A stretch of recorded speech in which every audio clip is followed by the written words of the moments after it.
So I've been crazy busy with work, which is great, because you have these times as a freelancer when the work just doesn't come in and your head starts spinning and it's like, where is it?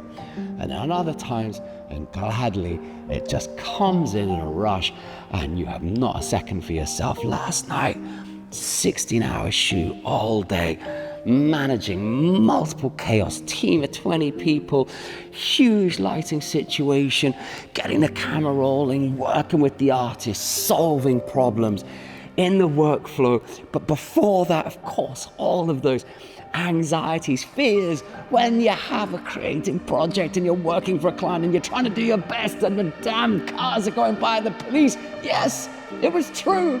Even last night, the police came and they tried to shut us down. Luckily, we had already finished.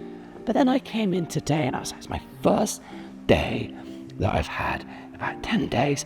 And I was like, right, I've got to get everything that I want to get done for my creative life done in this minuscule time period, including backing all the cards up from the most recent client job, including finishing one of the videos for one of the clients. And then the Wall Street Journal got in touch and I'm doing a job for them on Friday. Hallelujah, fantastic, so wonderful to work with these amazing companies. And yet I had this compressed amount of time where I could get something done. And I realized I'm blocked in regard to my YouTube channel. And I was just thinking to myself, how can I feel so unbelievably blocked when I've just had so much work and it's all been to do with filming, with photography, with the creative arts. And I had this realization or this remembrance that when you are an independent artist, you are doing everything on your own. You are ideating on your own. You're doing the ideas on your own. You're writing on your own. You're dreaming on your own. You're carrying the equipment on your own. You're hungering. You're furying. You're searching. Your motivation, it has to come from your deepest soul every single damn day.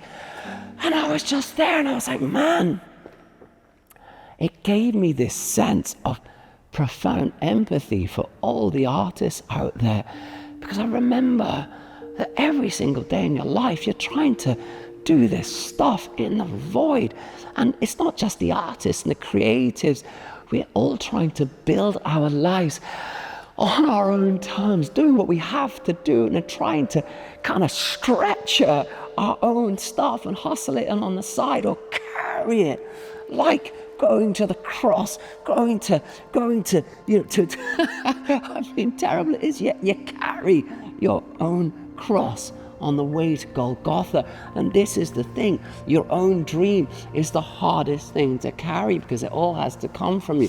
And I know enough in the life, in the arts, from my days on EMI when I got to be on the hugest tour buses going all over Europe, and some of the shows supporting some of the acts, 7, 8, 10,000 people, extraordinary days, my most wonderful days as a filmmaker. The job comes in, you get on the call, you get your gear together, you call up your crew, you call up your lighting genius. Everything is wonderful, it's so exciting. But you're within the process, because this is the thing, the higher you go up the food chain, the easier it becomes.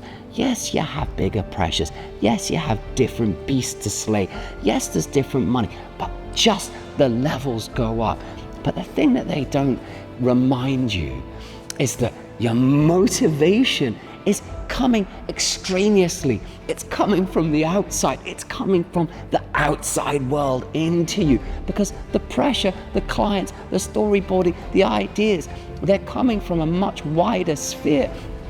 And so there you are, again, as the independent artist, as the independent creative, with your dream, with whatever it is that you're trying to build or to create or do.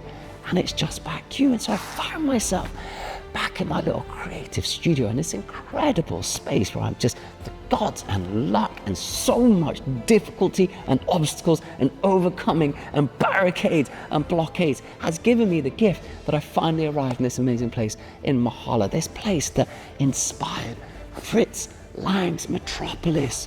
When was that? In the 1920s, 1927, it goes right back. It breathes cinema. this incredible place. And I got into my office and I was like, what do I do with my own life? And it's this crazy thing. You come to the miniatures of your own life, the minutiae of your own life. And I realized that bravery, courage comes within the minutiae. And I realized that, okay, I'm feeling blocked, I'm feeling stuck, I'm feeling resistant. Why is everything else feeling so easy?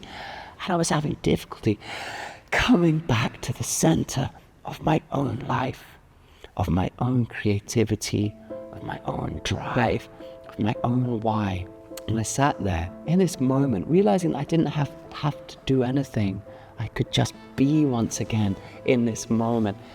And that would have been just as a wondrous choice, but I realized there was a block, and that if I don't get it done now, this one moment of outreach, this one moment for my own soul, my own life, my own creativity, my own longing, it won't happen at all in the next 4 or 5 days. And I thought, I have to return to me. And what I realized, and this is what I want to pass over to you, is that in the context of your own life, sometimes it's the simplest action that gets you back into your core, into your center. And I remembered one thing tonight, and it really helped me when I was making my documentaries, 6 documentaries around the world, feature-length films. And I always remembered that if sometimes all you have to do is press record and see what happens. It's this mantra that you sometimes just have to get to the recording button. And it's not about what you do in front of the camera. It's not about overthinking the message. Sometimes it is simply about the act of creation itself. It's about just reminding yourself that you can do that most fundamental, basic, this tiny action that can bring you back to the activity, to the heart of doing, to your center of being, and say, I am back in my creative life, and I will go out and I will make something just for the joy of making it, not even knowing what it is or if there is any reason to do it whatsoever. Perhaps there's a message that will bestow itself upon you. Perhaps it will just be for the idea of doing it. But that's when you remember what you're about, who you are. So I wanted to make this very quick video to just remind you. Do the simplest, tiniest, most beautiful, wonderful, ridiculously, embarrassingly small thing before you. Press that record button. Give yourself back to you. Go back into life and just see what you can create. Thank you all for all your wonderful, incredible support on this channel. If you have a moment, if you enjoyed this video and the others, please do press like and record. But most of all, go out and just remember all the tools that you have inside are yours, and you can activate them no matter how blocked you are, no matter how stuck you are, no matter how your history's been. It is all there still before you. Much love, my dear friends, and I'll see you along the way soon. We got it made.